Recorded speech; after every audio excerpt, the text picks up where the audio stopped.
from our 7 Tasmania studios, your nightly news with Joe Palmer begins now. Good evening, everyone. He told police he was happy to go to court to testify over his stolen car. But today, Mark Rodney Jones faced a jury for a second day over the alleged murder of Bradley Brouard. Our reporter Sean McComish has more. Mark Jones was convinced Bradley Brouard stole his ute in December 2016. The two men had never met, and today a court heard how a phone number belonging to Mr Jones was used to text the alleged victim's mother. The reply read, "I don't know where Brad is and don't care. I'm sorry about your ute, but you should never lend him anything. He's not my son anymore. He's a drug addict that looks like him. Sorry mate, but I can't help you." A reply from his number read, "It was for sale. I don't know him, but when I find him, he will stop." The text went on, "I just want to shake him up enough to possibly recover the car. I'm not silly, and I don't want to go to jail doing it." But Mr Jones is now accused of waterboarding and suffocating Mr Brouard with a plastic bag in Newnham on New Year's Day 2017. The body was then allegedly dumped in Lake Eugenia near Devonport. Today, jurors were shown CCTV from December 31 as the alleged victim visited KFC and McDonald's, all the while oblivious that he was being hunted. Witness Corey Barnett, who was with Mr Brouard that night, was asked extensively about the alleged victim's history of fighting and possible injuries. Defence for the accused also focused on claims Mr Brouard had been a drug dealer and was ripping people off. The trial continues tomorrow. A man who fatally stabbed Justin Tonner at Lutana in 2016 has had his appeal dismissed. Robert Michael Allen is serving an 8-year sentence for manslaughter, but his lawyers argue that was manifestly excessive. However, Chief Justice Alan Blow dismissed the appeal, saying the original sentence was towards the heavy end of the range of permissible sentences, but was not persuaded that the head sentence of 8 years imprisonment was unreasonable or plainly unjust. Allen will be eligible for parole in 2022.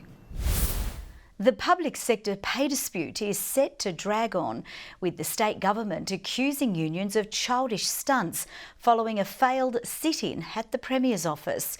It's left workers fuming, with some threatening to stop cleaning schools until the Premier and Treasurer increase the current pay offer. Last week, the government made its latest pay pitch through the Parliament, 2.1% for a year, including back pay, but only if unions and their members say yes by June 30. We want to pay the back pay. We want to provide a sensible pay increase that's affordable, but importantly it's in line with inflation. But it's still no deal, according to unions. Demanding an impromptu meeting with the Premier today, they didn't get one. 2.5% is their magic number. 2.5% is what he took in 2018, what other politicians took in 2018, and we don't understand why that isn't a fair increase for our members as well. United Voice says its members in schools will now escalate industrial action by refusing to remove rubbish from classrooms, vacuum, pick up litter or clean sinks and floors. If these bans are allowed to go on and are allowed to escalate, then we may get to the point where schools are having to be closed because they are not safe and they're not hygienic. Health workers have also had enough. When we have a health system in the sort of crisis that it is at the moment, and we have workers simply looking at a minimum pay increase, a wage increase that just simply keeps up with the cost of living, where is this government's priorities? But the Treasurer is digging in, challenging unions to put the offer to members before the deadline. The unions are simply wanting to play political games. And as I've said repeatedly, the only people that are standing in the way of public servants from receiving a pay increase are the union leaders. Andrew McCarthy, 7 Tasmania News. Embattled Tasmanian horse trainer Barry Campbell is preparing to fight for his reputation and attempt to have his recent 3-year ban reduced. Our sports reporter Tom Cooper joins us now. Good evening. With Barry Campbell today. Good evening, Joe. Yeah, I did speak with him today for the first time since those South Australian stewards findings came out.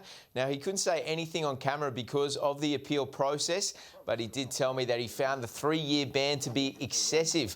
He will fight all but one of the charges against him, planning to plead guilty to injecting his star performer EastEnder with potassium chloride on Adelaide Cup Day back in March, which was allegedly done out of fear that the gelding was dehydrated after travelling interstate. The other charges, however, such as intending to corrupt the outcome of a race, he will contest in order to try and get the ban reduced. Now, Campbell's team will also appeal the 18-month ban handed down to stable foreperson Tanya Coward for her involvement. Now, the findings were released last Friday, but the ban itself didn't begin until Sunday night, so Campbell still had the opportunity to run several horses during a meet in Devonport on Sunday and actually had 3 winners on the day. Now, we'll have more of the story as it develops. Back to you, Joe. OK, thank you very much for that report. Tom Cooper joining us there. A wildlife sanctuary in Cradle Mountain has today sent 4 Tasmanian Devils across the ditch to their new home in New Zealand. They'll be part of a research program aimed at tackling population numbers to aid the endangered species. Unloading the final crate containing some precious cargo. These 12-month-old Tasmanian Devils were born at Cradle Mountain and are moving to a similar climate. These guys are used to a little bit of snow and cold weather, and they'll certainly be getting some of that in Christchurch, probably soon after they arrive. They're familiar with one another and they'll make a great display group of animals at a run zoo.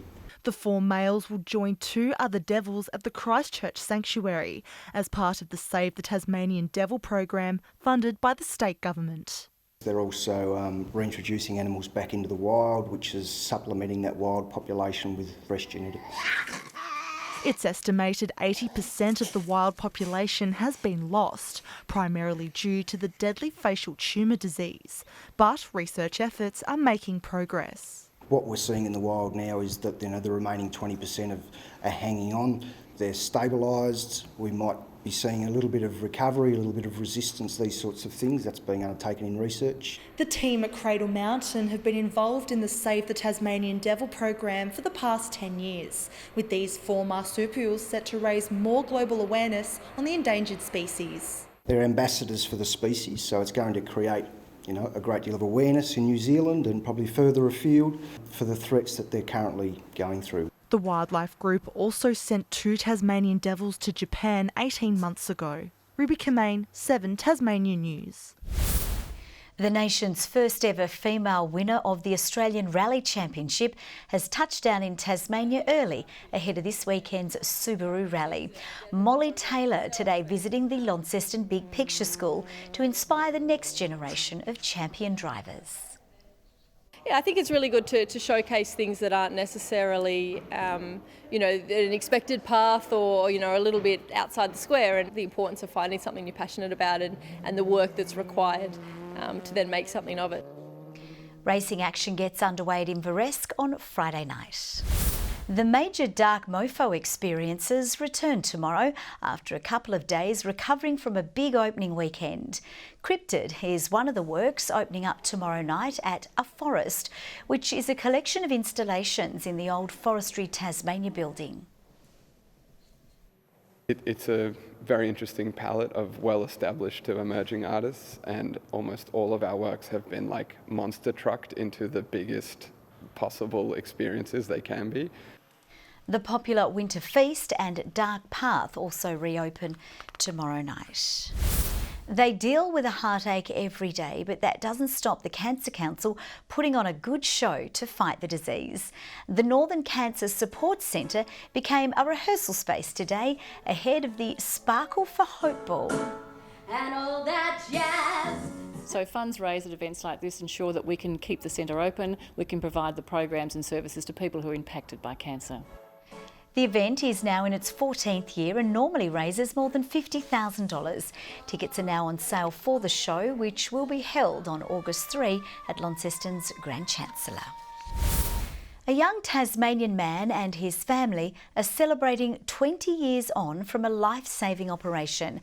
Kyle McKenzie was just 2 years old when his liver failed, but thanks to an organ donation, he's alive today. Despite a tall tale, he tells some people, Kyle's scar isn't the result of a shark bite. It's evidence of a life-saving procedure when he was just 2 years old, after his liver failed due to a virus. It was a life-threatening condition if he didn't get an urgent transplant.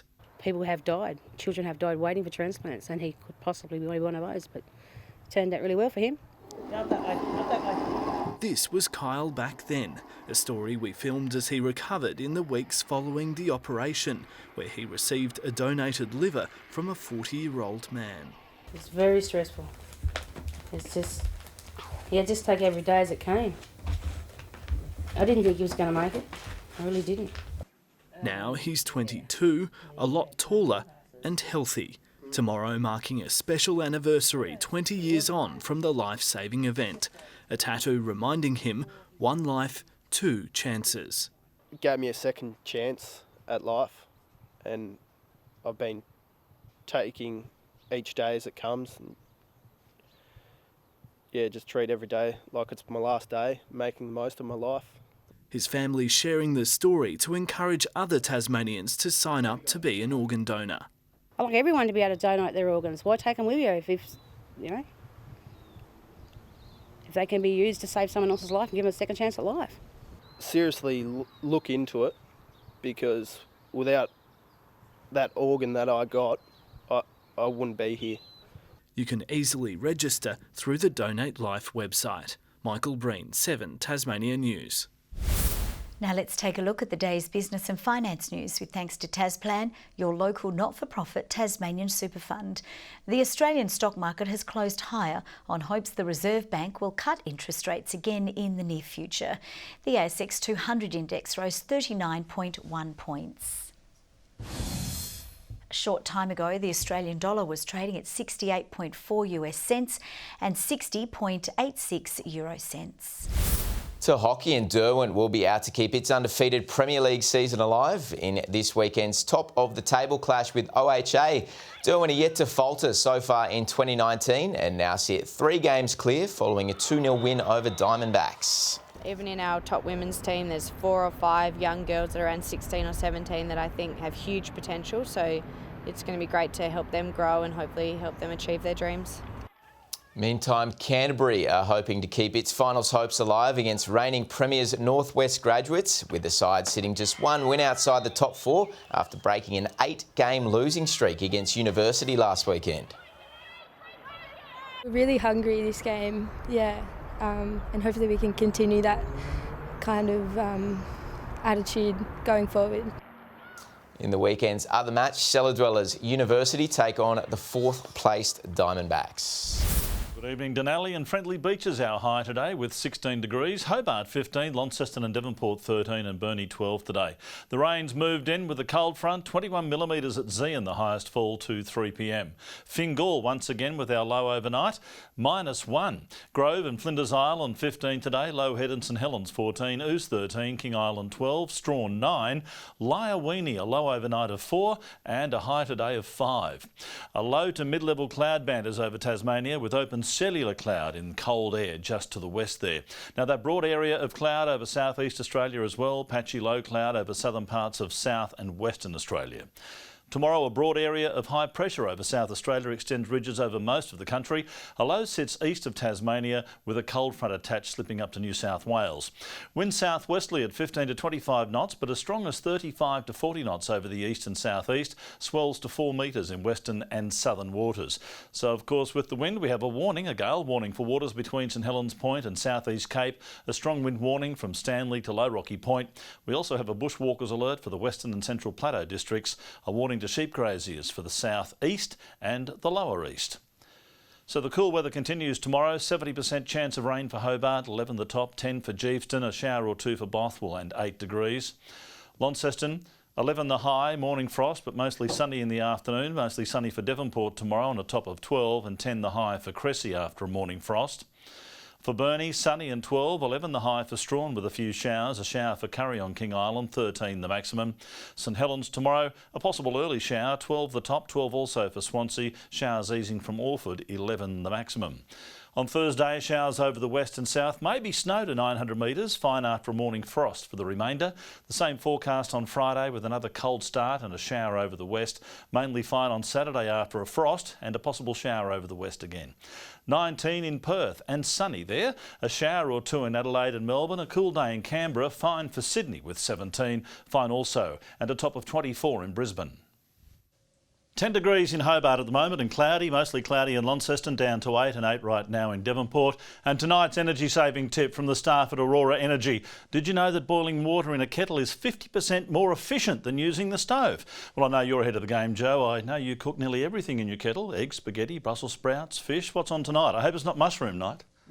Whatever's on, you're not invited. Thank you very much, Murph. That's all from the team for now. Have a lovely evening. Bye-bye.